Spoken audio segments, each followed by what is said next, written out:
इतना आसान नहीं है मोदी बनना। खुद की पत्नी को त्यागना होगा, भ्रष्टाचार में घुसना होगा, जो विरोधी है उन्हें दबाना होगा, कुचलना होगा, हर छात्र पे लठैती करवाना होगा, जो तुम्हारे विरोधी है उन्हें ठिकाने लगाना होगा, काला धन के नाम पे लोगों से अलग से एक अकाउंट खुलवाना होगा, 100 रुपए की चीज को 1000 रुपए में बेचना होगा। मैं तुम्हारा हूँ यूँ कहते कहते तुम्हारे शरीर का सब कपड़े भी उतार लेना होगा। इतना आसान नहीं है मोदी बनना। आप भूल गए बनारस हिंदू यूनिवर्सिटी में पिछले महीने एक लड़की के साथ ग्रुप रेप हुआ, गैंग रेप जिसको बोलते हैं। वो तीनों कौन थे? मोदी जी की तस्वीर नहीं है, स्मृति ईरानी के साथ तस्वीर नहीं है, नितिन गडकरी के साथ तस्वीर नहीं है, बस स्टैंड में मोदी जी का फोटो। बस स्टैंड में क्या लिखा होना चाहिए कि कौन सी बस कहाँ जाएगी, उसका डिटेल क्यों नहीं होता? आप समझो, वहां भी मोदी जी बता रहे हैं ये बस कहाँ जा रहा है, मायापुरी जा रहा है, जनकपुरी जा रहा है, ये जामा मस्जिद जा रहा है। पढ़ा लिखा पीएचडी वाला आदमी पप्पू कहलाता है। देखिए किसान के लिए वो बहुत समर्पित है। अजय टेनी मिश्रा थार चढ़ा दिए थे ना उनके पुत्र ने, याद होगा आपको, गिरफ्तार हो गए, सजा हो गई, किसान तो मर लिया। भारत का हर पैदा होने वाला बच्चा 1,54,000 रुपए का कर्ज लेके पैदा हो रहा है। नमस्कार, मैं ब्यूटी गिरी और अभी हम मौजूद हैं जामा मस्जिद पर और मेरे साथ बातचीत करने के लिए मौजूद है जाना माना चेहरा रेबल। सर क्या कहेंगे? तमाम विवादें उठी, तमाम सवाल उठे, तमाम लोगों ने बहुत कुछ कहा, लेकिन राम मंदिर का प्राण प्रतिष्ठा जो था वो हो गया और अब कहा जा रहा है कि इसका भुगतान पूरे देश को करना पड़ेगा। देखिए गलत वाक्य पहले मैं बताऊं, मंदिर, मस्जिद, गिरजाघर और गुरुद्वारे इनके बनने से किसी का कोई भुगतान नहीं होता। ये जन कल्याण की चीजें। आप जामा मस्जिद के सामने खड़े तो क्या ये गलत है? ऊपर वाले का दरवाजा कभी गलत नहीं होता। पहली बात, आप प्राण प्रतिष्ठा पे बात करते तो पहले तो पत्रकार महोदय आपकी जानकारी दुरुस्त कर दूं कि पहले मोदी जी यज्ञमान बनने वाले थे, लेकिन कुछ एक्टिविस्टों ने जोरदार आवाज उठाई, कुछ मीडिया वालों ने उठाई, तो इस बार वो मुख्य यज्ञमान नहीं बने क्योंकि उनकी पत्नी नहीं थी और बिना पत्नी के आप हिंदू और सनातनी रीति रिवाज से पूजा नहीं कर सकते प्राण प्रतिष्ठा में। तो वो हमारी आपकी जीत है ना, तो असली बात को भी लाया कीजिए। लेकिन कहीं ये जा रही है कि मोदी को विष्णु का अवतार बता दिया जा रहा है। मोदी बनना आसान थोड़ी है, वो युग पुरुष है। देखिए हमेशा बहुत लोगों ने एक बात बोला है, जो किसी के लिए काम आ जाए वही भगवान है। लोग ऐसा बोलते हैं, तो अंधभक्तों का इतना ही ज्ञान है। अगर मैं आपकी मदद कर दूं तो मैं भगवान बन जाऊंगा क्या? अगर ये भाईजान, क्या नाम है आपका? शाहिद। तो शाहिद भाई को कोई मदद कर जाए तो वो खुदा हो जाएंगे क्या? खुदा तो एक ही रहेंगे ना, ऊपर वाला तो एक ही रहेंगे ना। गलत तो नहीं बोल रहा भाइयों? तो ऊपर वाले का दर्जा इंसान के साथ तो कम से कम मत कीजिए, नहीं तो कहने के लिए तो कोई क्या नहीं कह सकते। इसका क्या इलाज है? और ये बीजेपी का टाइम है, कहना इसी तो काम चल रहा है। काम की जरूरत क्या है? आप मेरी बात सुनिए, हाथी अंडा नहीं देता है, बराबर? हाथी का नाम मुर्गी रख दो, हाथी का नाम मुर्गी रख दो। समझ गए ना आप? कहने का इतना व्यंग्य काफी है। बताएं आपकी नजर में मोदी बनना कितना आसान है? जिस तरीके से पूरा चिट्ठा बताते हैं, जरा एक बार बता दीजिए। देखिए मोदी बनना बहुत कठिन है, इतना आसान नहीं है मोदी बनना। खुद की पत्नी को त्यागना होगा, भ्रष्टाचार में घुसना होगा, जो विरोधी है उन्हें दबाना होगा, कुचलना होगा, हर छात्र पे लठैती करवाना होगा, जो तुम्हारे विरोधी है उन्हें ठिकाने लगाना होगा, काला धन के नाम पे लोगों से अलग से एक अकाउंट खुलवाना होगा, ठीक है? 100 रुपए की चीज को 1000 रुपए में बेचना होगा। मैं तुम्हारा हूं यूँ कहते कहते तुम्हारे शरीर का सब कपड़े भी उतार लेना होगा। इतना आसान नहीं है मोदी बनना। जी, मोदी जी के लिए कहा जाता है कि देश के लिए जिस व्यक्ति ने अपने घर परिवार को त्याग दिया, उसके लिए आप ऐसी शब्द कह रहे हैं। देखिए मैं उनके लिए कोई अपशब्द नहीं बोल रहा, मेरे देश के प्रधानमंत्री हैं। अगर सच बोलना कड़वा है तो ये तो आपके माता पिता ने भी बताया होगा कि सच, और इस्लाम में भी हक बोला गया है सच को, तो हक तो कड़वा ही होता है ना, हक तो कड़वा ही होता है। हक कब से मीठा होने लगा? और अगर वो परिवार को त्यागे नहीं है तो उनकी पत्नी है, उन्होंने, मैंने एक RTI लगाई थी, उन्होंने जब इलेक्शन के लिए अपना फॉर्म भरा था नॉमिनेशन बनारस में, तो उसमें लिखा था उनकी पत्नी का नाम। जब पूछा गया उनका पैन कार्ड लिखा नॉट एप्लीकेबल। जब पूछा गया उनकी पत्नी का आय कितना है तो नॉट एप्लीकेबल। तो मैं तो उन्हीं विषय के ऊपर आपसे सवाल कर रहा हूँ या सरकार से सवाल कर रहा हूँ, ये मेरे निजी सवाल नहीं है।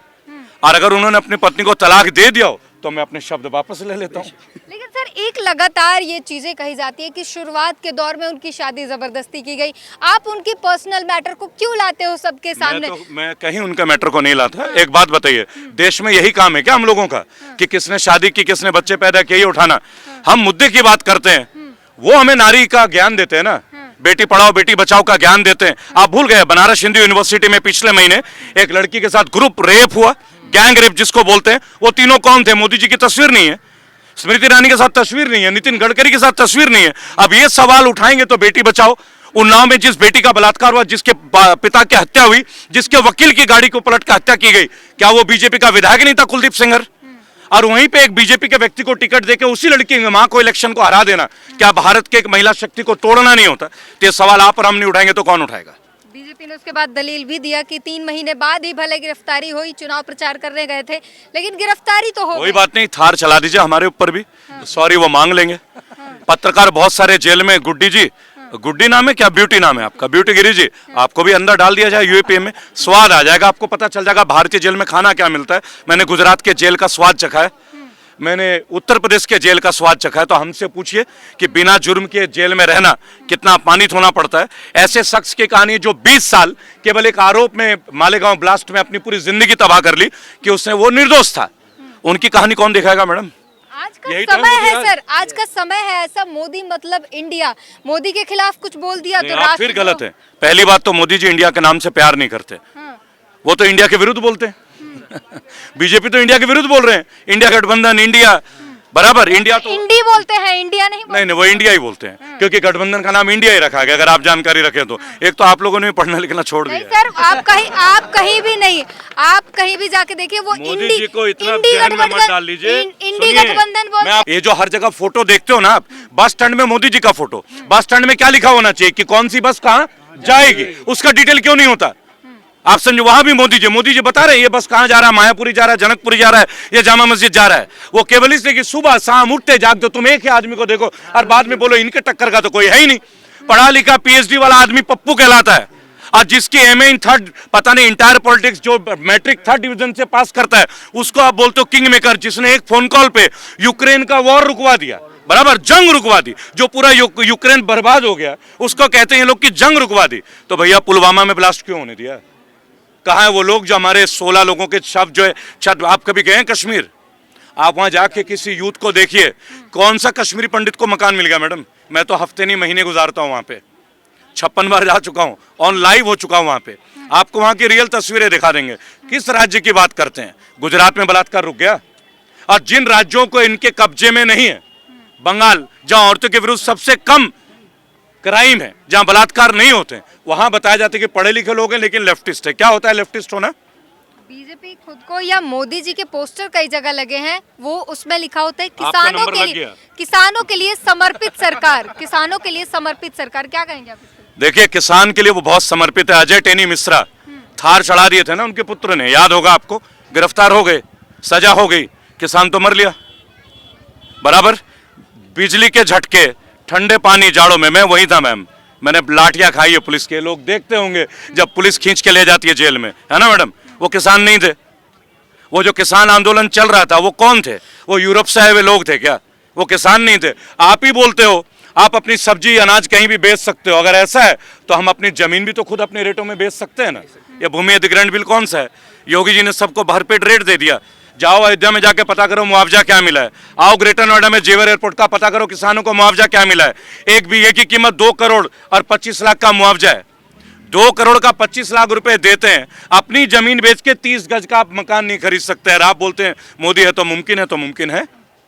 अच्छा, एक और चीज़ है, अयोध्या में मंदिर बना, उसके लिए कई सारे गरीब घरों पर जो है बुलडोजर भी चले, आप इस पर क्या कहेंगे? देखिए, जब उनका प्रोपेगेंडा बनेगा, आप अयोध्या का नाम ही बार बार क्यों ले रहे हैं? आप बनारस भूल गए क्या? बनारस का कॉरिडोर भूल जाते हैं आप?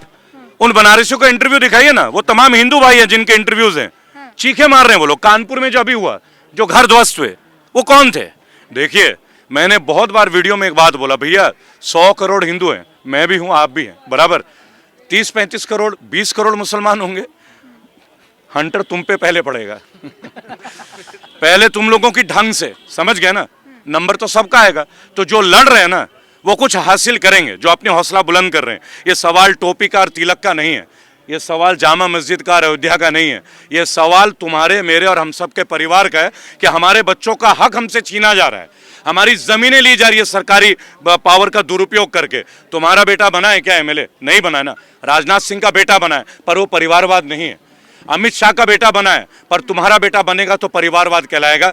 जान लो अच्छे, पढ़ा लिखा पप्पू कहलाएगा, और झूठा फरेबी व्यक्ति विश्व गुरु 56 इंच के सीने वाला कहलाएगा। अब ये तुम्हारे ऊपर है कि तुम क्या खाते हो, क्योंकि इंसान जैसा खाता है वैसा ही तो ज्ञान रखेगा। अगर आपको यहाँ डेवलपमेंट चाहिए ना, तो यहीं का व्यक्ति होना चाहिए, गलत तो नहीं है, जो यहाँ के गलियों के हालात को समझता होगा। मैं नहीं बोलता यहाँ का एमएलए अच्छा है या बुरा है, क्योंकि जब आएंगे तो सबकी उधेड़ेंगे। ऐसा नहीं, हम लोग पक्षपात नहीं करते, जो जायज बात है उसके ऊपर बात कही जाएगी। लेकिन अब यहाँ पे अगर आप बोलने लगो कि अक्षय कुमार को एमपी बना दिया जाए, अब आप ही यार ऊपर वाला मालिक है, फिर यहाँ का क्या होगा? गलत तो नहीं है भाई? उनका बस चले तो कल को अक्षय कुमार को यहाँ दे देंगे। और सुनिए, आप देखिए जहांगीरपुरी का भी मस्जिद ढाने का ऑर्डर हो गया था। मुझे मालूम है वीरेंद्र खराज जी के साथ पूरी रात हम लोगों ने दौड़ लगाई थी। लेकिन क्या है ना, अगर मैं इसके साथ खड़ा हूं तो शायद मैं भारतीय नहीं कहलाऊंगा, देश में माहौल ये है। लेकिन जिसको जो समझना है वो समझे। मैं तब भी यहाँ खड़ा होता था, मैं अब भी यहाँ खड़ा होता हूँ, मैं अयोध्या में भी खड़ा हूँगा, क्योंकि ये देश मेरा है और मेरे देश में आप सब मेरे अपने हैं। ये फैसला आपका है, कौन क्या कहता है, आपको कैसे चलना है, ये आपका अपना फैसला होगा। इसके लिए मोदी जिम्मेदार नहीं है। और मोदी को अब वो देखिए, बुजुर्गों को आराम देने का टाइम है, तो थोड़ा मेहनत करो ना, बुजुर्ग लोगों को आराम करो यार। उनके बच्चे नहीं हो तो क्या, उनके भाई के तो बच्चे होंगे, उनको कहानी सुनाएंगे, अयोध्या के बारे में बताएंगे, भगवान श्री राम के बारे में बताएंगे, सारे किस्से कहानी हम और आप ही सुनेंगे क्या मोदी? भारत की तकदीर बदल नहीं रहे हैं। आप समझ लीजिए, भारत का हर पैदा होने वाला बच्चा 1,54,000 रुपए का कर्ज लेके पैदा हो रहा है। जिस पाकिस्तान को हम गालियां देते हैं ना, उनके नेताओं को, इमरान खान, नवाज शरीफ, बेनजीर भुट्टो, कि ये लोग खा गए पैसा खा गए, तभी तो आटा आज बिक रहा है ना 200 रुपए 300 रुपए किलो। तो जब हमारी भी मुद्रा नीचे आ गई, हमारा रेट रुपया बढ़ा तो नहीं ना, डॉलर ही बढ़ा है ना मैडम, तो तरक्की तो यही बातें तय करेगी भाई। आज भी मोबाइल आईफोन जो है, चाहे इंडिया में आके बना लो, आईफोन इंडिया की कंपनी है क्या? इंडिया की कोई कंपनी है जिसने आईफोन बना लिया? बता दीजिए आप एक बार। मारुति भी सुजुकी के साथ चल रहा है, समझ लीजिए बहुत अच्छे से। आप एक बात सुनिए, वो प्रधानमंत्री है जो इनके आने से पहले गाड़ियां 15 साल नहीं 25 साल चलती थी गाड़ी में, इनके आते साथ गाड़ियां 10 साल की हो गई, यहाँ इंजन तक फेल हो गया।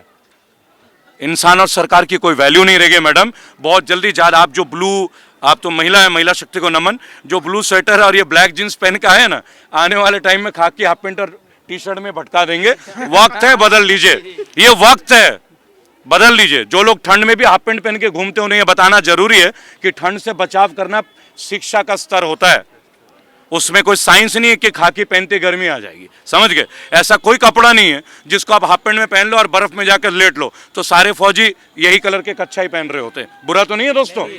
पूरी बातचीत पर अपनी प्रतिक्रिया जरूर दीजिए। कैमरामैन आशीष के साथ ब्यूटी गिरी, धन्यवाद।